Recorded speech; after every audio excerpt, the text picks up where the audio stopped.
Hey guys, hope everybody's doing okay. It's Mr. Krowski. What we're going to do today is take a look at something called covalent bonding and enthalpy of reaction.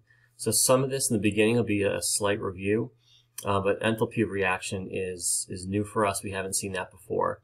That's an extension of covalent bonding in the AP curriculum that we take a look at. So let's get started, and we're going to review some stuff at first here really quick. So properties of ionic compounds, we'll actually end up going through this more in the next unit as well, but we'll just touch on it here to review. Ionic compounds, if you remember, they're a big clump of oppositely charged particles. They don't consist of molecules. We call them formula units, technically, ionic compounds. Molecules we really consider, those are covalently bonded things.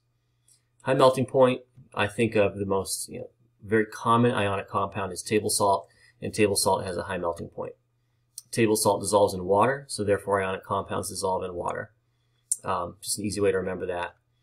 And aqueous solutions conduct electricity because they create, you have electrolytes in solution when that occurs. So electrolytes, you have some positive and negative charges in there, so that helps the flow of electricity, and it helps the solution itself conduct electricity. They're also very brittle, and here's a great animation of that. So you have an ionic compound, and you have all these positives and negatives, basically alternating, right? Because opposites attract. And you can see the setup here. As soon as you strike that with a hammer or whatever, you hit that, you shift those atoms a little bit. And look what happens. You end up with like charges being next to each other.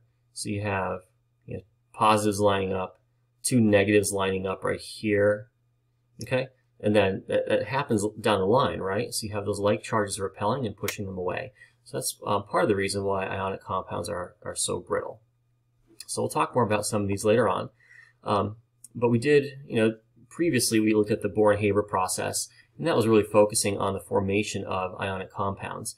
And we looked at that energy change that occurred throughout that. We're going to do something like that today, but it's going to look different because covalent compounds are put together differently, right? You don't really have bonds in an ionic compound. You have, opposites attract. You have that force of attraction. That's really what you have there. But here in covalent compounds, we actually have bonds themselves. So made of molecules, these are basically the opposite of ionic. Low melting point. Our solubility rule, like dissolves like. We're going to get away from saying this. It's just a good way to remember what dissolves and what doesn't. But when we explain solubility next unit, we will never say this ever again. Okay, we'll talk about forces of attraction instead of just like dissolves like. That's not a valid explanation in AP Chem in the course. Okay, bond length is what we're going to look at next, because in covalent compounds they're held together with a chemical bond, single, double, triple bonds, right? So how do we measure bond length exactly? Bond length is simply the distance between two nuclei of bonded atoms. So here's an iodine molecule, and you can find the nucleus here, find the distance between those, and you end up with some value, probably in picometers or some very small unit of length, obviously. Larger atoms will have a longer bond length, so that's important, and that's kind of common sense, right? If I have some halogens here, some different molecules that are created, F2Br2Cl2 and I2. If you look at the periodic table, fluorine is in, the valence electrons are in level 2. And then iodine, it's pretty big, right? Iodine's valence electrons are in level 5. So it makes sense that fluorine's molecule has a bond length of 143 picometers, and iodine has a 266 picometer bond length, okay? And that's just from looking at the periodic table. You can easily figure that out. You never have to know these numbers, but you should be able to figure out which molecule on the screen, if I gave you them without the pictures, which one has the greatest bond length. Okay, so it has to do with the valence levels that are, with those atoms. So fluorine is valence, like I said, level 2. Chlorine's valence is level 3. It's a little bit bigger. Bromine is level 4, and iodine's level 5, so they get bigger as you go. The thing about bond length is it's an average, okay? So the distance varies between molecules, okay? So here you have a carbon-hydrogen bond right here. The bond length is 110 picometers. This is a resonance form of benzene here. You have like a double bond and then a single bond, okay? So double bond here, single bond here. You have 110 bond length for that HC bond. Over here, you still have a hydrogen-carbon bond, but the bond length is 108 picometers. If you look at the neighboring carbon, you just have a double bond to another carbon. It's different from this chain over here, right? Here you had carbon connected to two carbons. Here you have carbon bonded to another carbon, and then to a hydrogen. So the shape is different. I mean, the bond length is pretty close, right? But it's going to vary slightly depending on what the neighboring atoms are, all right? So don't get hung up on that. It's just an average distance between two nuclei. In terms of single, double, and triple bonds, single bonds are the longest on average. Double bonds are a little bit shorter, and triple bonds are the shortest. You wouldn't think this makes sense because, like, you think maybe a triple bond has more electron repulsion, so it might be bigger, but it has to do with the nucleus. Like, here's nitrogen, right? The nitrogen molecule.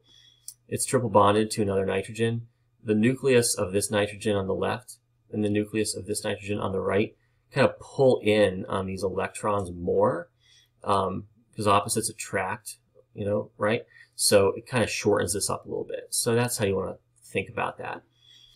Anyway, single bonds are the longest, double bonds, and then triple are the shortest. And you have some bond lengths here on the screen to show that. Okay, so we should definitely know that trend. Here's a chart. You can see carbon-carbon, single, double, triple bond. You can see the bond length decreasing. Same thing with the carbon-nitrogen bond, right? Single is the longest, then a little bit shorter for the double, and then even shorter for the triple. So as the number of bonds between two atoms increases, the bond length decreases. So it's an inverse relationship there, and similar to what we talked about on the previous slide. Okay, so how does this tie into what we're doing today? Chemists measure the strength of covalent bonds. Like, how do we know what bond is stronger or weaker? They measure that by figuring out how much energy is needed to break it.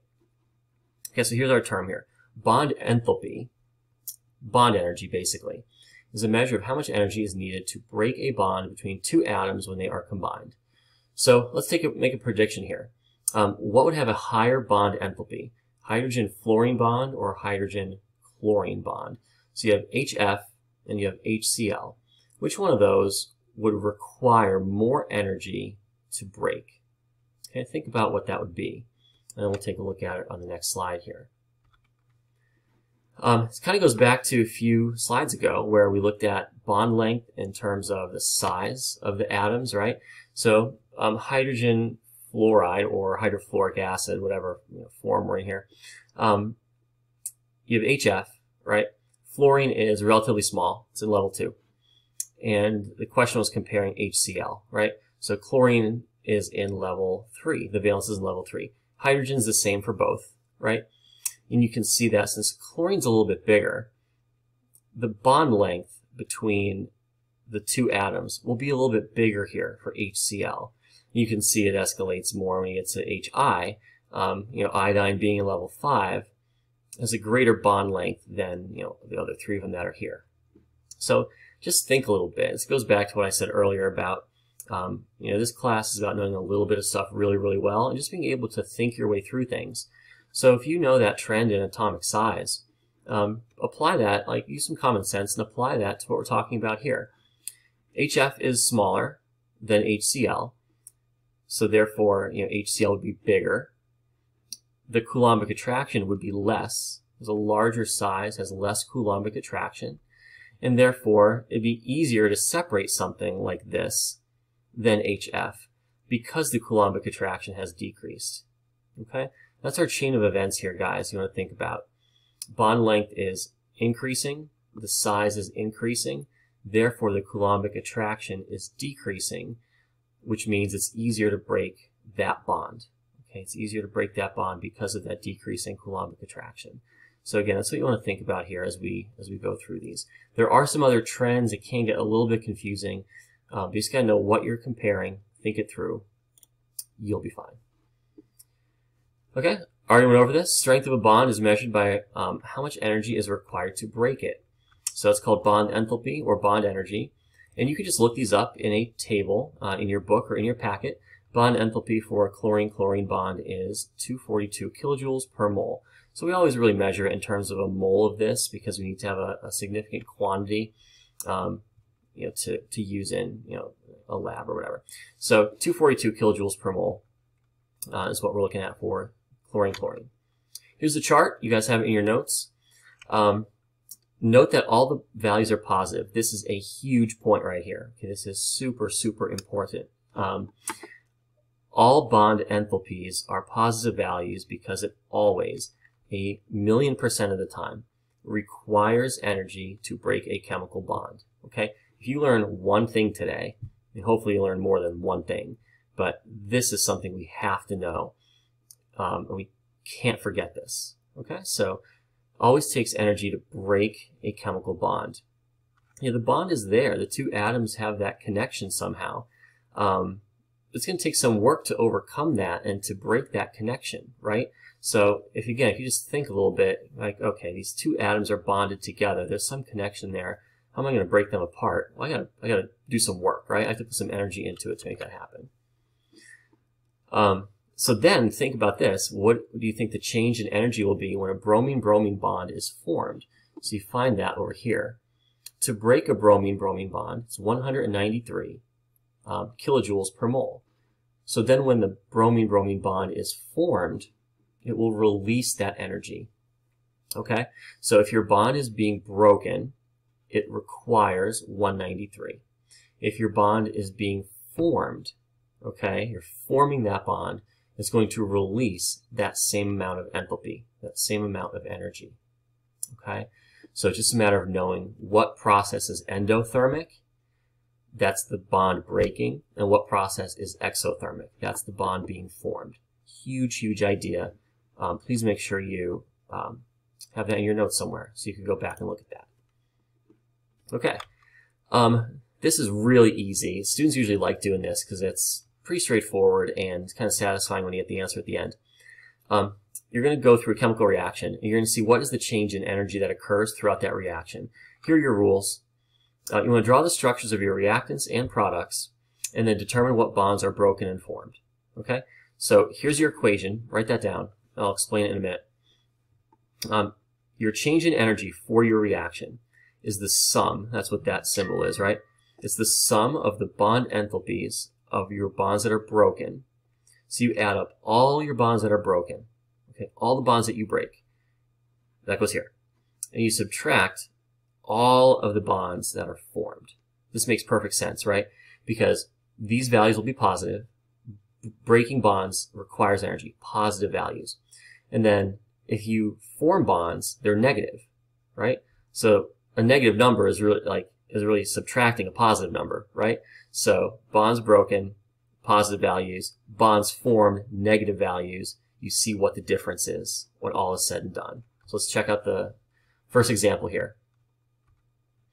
I'll do this one for you. So you have CH4 plus Cl2 yields CH3Cl and HCl. So methane gas, chlorine, produces methyl chloride and hydrochloric acid, or hydrogen chloride here in gas form. Okay, CH4 looks like this, Cl looks like this. Please be aware of proper Lewis structures. We didn't quite review that yet, but we'll get to that. And here are your products. So this is one way to do it. So you look at your reactants over here, products over here, and figure out what bonds am I breaking, what bonds am I forming. So if you look at the structure here to the left, we have 4 H's around carbon, and over here we have 3 H's around a chlorine, or 3 H's around our carbon plus a chlorine. Okay, so we want to break one hydrogen-carbon bond right here. Okay, because notice how it's not hydrogen here; it's different. Okay, so we broke it. There it is. We also want to break chlorine-chlorine, so we're going to make hydrogen-chlorine. Okay, so we break that. We broke 2 bonds. Everything else kind of remains the same, right? Now we're going to form some other bonds here. So we're going to form a Cl-C bond right here. Okay? We're going to form an HCl bond right here. So we're breaking 2 bonds, forming 2 bonds to have this reaction occur. Okay? So let's take a look at the energies here. Where am I getting these from? If you go back, a bunch of slides. I'm actually going there. Okay? Here's where you get all them from. So use your notes to get those values. Okay? And just make sure you read the chart the right way, because a lot of these have, single bonds are up top, double bonds, triple bonds at the bottom. Make sure you look at the right thing and write down the right energies. Okay, so to break your HC bond, it took 413. To break your ClCl, it took 242. If you broke more than one, you would just multiply this by however many you broke. You formed a chlorine-carbon bond, and you formed a chlorine-hydrogen bond. So there you go. Those are your values. Here's your reaction. Overall enthalpy change is bond enthalpies of the bonds that are broken minus formed. I'm going to write this out for you. Definitely please write this down for the first one. It's really easy to make a dumb mistake on this. Even myself, I go through and I do this for every problem, so I don't make a dumb mistake myself. So your sum of your broken bonds, you broke 1 times however much energy that is, plus 1 ClCl bond, that energy. Subtract the sum of all your bonds that are formed. You formed 1 CCl, and you formed 1 HCl. Okay, I'm going to plug in my numbers here. You can pause to write these down if I'm going too quick for you. 1 times 413 plus 1 times 242 minus 1 times 328 and 1 times 431. You get 655. That 655 kilojoules is what you put in to break those bonds. 759 is what you got out, right? So overall, delta H is negative 104 kilojoules. Overall, this process is what then? Exothermic. So this process is an exothermic process, which is definitely more favorable in terms of energy. We talk about that in Unit 5, I think, with thermodynamics. But you see that negative value in front. That's important, telling you it's an exothermic process. Okay? This is one way to do it. Some students choose to do it this way. If your equation is more complicated, they go to Plan B. Honestly, I'm more of a Plan B person myself, and I'll show you that in a second here. After this slide. So visual of what's going on, you have your methane and your chlorine. You have to break a HC bond and a ClCl bond. That's a delta H greater than 0. Energy is being put in to make that happen. Here's your energy. Energy goes in. New bonds are formed. Huge release. More energy is released, right? You release 759 compared to putting 655 in, and you get a net loss of energy, exothermic. Okay, here's an alternative method for this. So here's your equation, right? Bond enthalpies of bonds broken minus bonds formed. Sometimes you have something more complex, and you're like, I don't have time to figure out exactly what bonds are broken and formed, and it gets more complicated. So here's Plan B. If you don't want to figure all that out, just break everything, okay? Say, screw it, I'm going to break every single bond that exists. And then look at your products and form every single bond that you see there, okay? So this problem here, it would look different. Like you're going to say, forget it. I'm just going to, let me go back really quick. Like what you can do is break all 4 of these and break this, okay? And then form 3 carbon hydrogens, form 1 CCl, and form 1 HCl. Okay, so you're breaking 1, 2, 3, 4, 5 bonds over here, and you're forming 1, 2, 3, 4, 5 bonds over here. You will get the same answer, okay? But your equation will look a little different, because instead of breaking just 1 hydrogen-carbon bond at 413, this number here will be a 4, because you broke all 4 of them, okay? Now you formed 3 of them back on the products, right, with this. So you can kind of see how it cancels out. But it definitely works, and I actually say most students do it that way, if I'm being honest with you. They go with Plan B here, because it eliminates silly mistakes. It eliminates some of the thought process. Might take you a couple seconds longer, but It might not actually, because you don't have to worry about figuring out what's broken and formed. Just break it all, form it all, call it a day. That being said, give this one a try. Okay. You have CH4 plus O2. Think about how O2 is formed, all right?